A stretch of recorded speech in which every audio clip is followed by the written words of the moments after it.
Estamos comemorando 26 anos de vigência da Lei de Improbidade Administrativa. O que nós aprendemos nesses 26 anos? Os filósofos alemães têm uma frase muito interessante que eu gosto e que explica o seguinte: legislar é fazer experiências com o desenvolvimento da sociedade. E é exatamente o que nós estamos agora fazendo um balanço da Lei de Improbidade Administrativa desses 26 anos. Foi uma lei aprovada sob intenso aplauso da sociedade como um novo paradigma da gestão pública. Ocorre que ela trabalha com conceitos indeterminados e uma lei que tem natureza penal, apesar do Supremo Tribunal Federal ter decidido que é uma lei que penaliza apenas sob o aspecto civil, nós entendemos que ela é uma lei penal. E é uma lei penal por quê? Porque ela estabelece sanções. Então, no sentido amplo da palavra pena e sanção, é uma lei penal, sim. Não é uma lei do Código Penal, não é uma lei que priva o cidadão de liberdade, mas as penalidades são muito fortes. E, portanto, juridicamente, não pode ser aplaudida uma lei que estabelece penalidade com base em princípios abertos. Ou seja, a violação da moralidade administrativa e da probidade administrativa, exatamente como está na lei, merece a atenção em dois de seus artigos que são importantes. Mas um terceiro condena pessoas com base em violação a princípios. Portanto, conceitos indeterminados e de difícil fixação no dia a dia.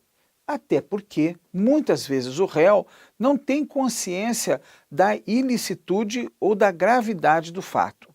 E, muitas vezes, as ações são iniciadas para obter, como entende o ministro Marco Aurélio, obter que o seu protagonista vá para a convidativa vitrine do aplauso público.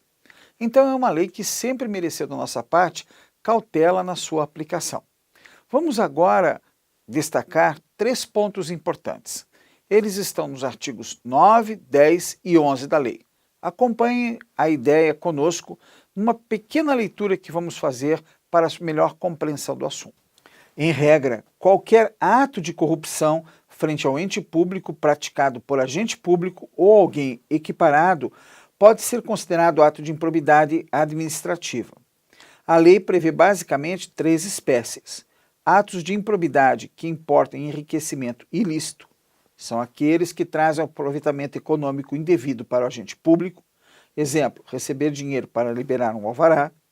Atos de improbidade que causam prejuízo ao erário são aqueles que causam prejuízo ao patrimônio público, como fraude em processo de licitação para a compra de um bem por valor superior ao de mercado.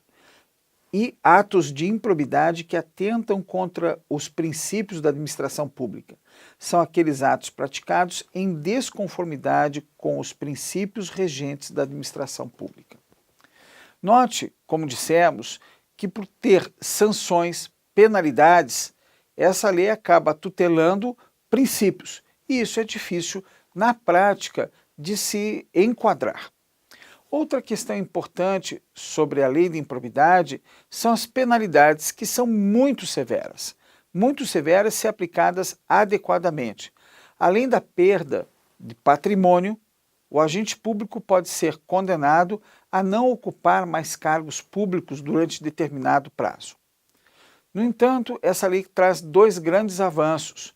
Um deles é ter fixado o prazo inicial de prescrição em 5 anos.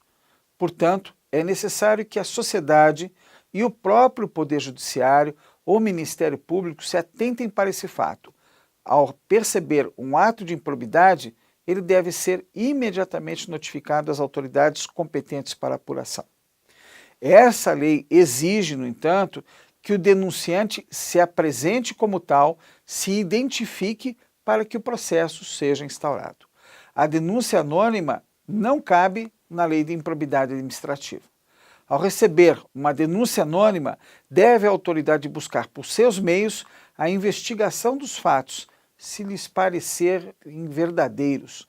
Deve ela mesma buscar a apuração desses fatos e, a partir da apuração realizada, instaurar um processo com vistas à apuração da improbidade administrativa.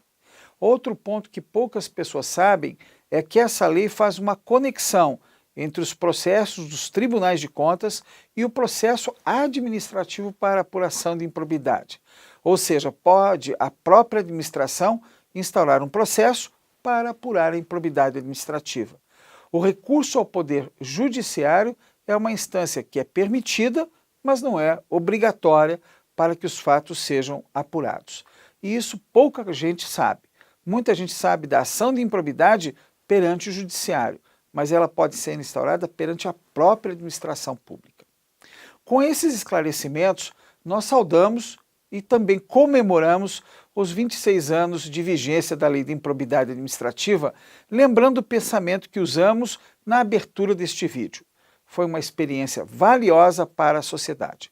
Agora, juristas do Brasil inteiro estão reunidos para melhorar essa legislação e, quem sabe, encontrar ressonância no parlamento, onde estão os legítimos representantes do povo brasileiro.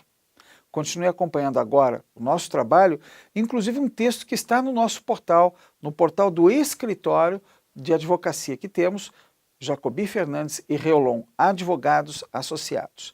E o tratamento desta matéria faz parte do nosso cotidiano e, portanto, você encontra lá elementos que podem auxiliar não só a sua defesa, mas também a melhor compreensão desse assunto.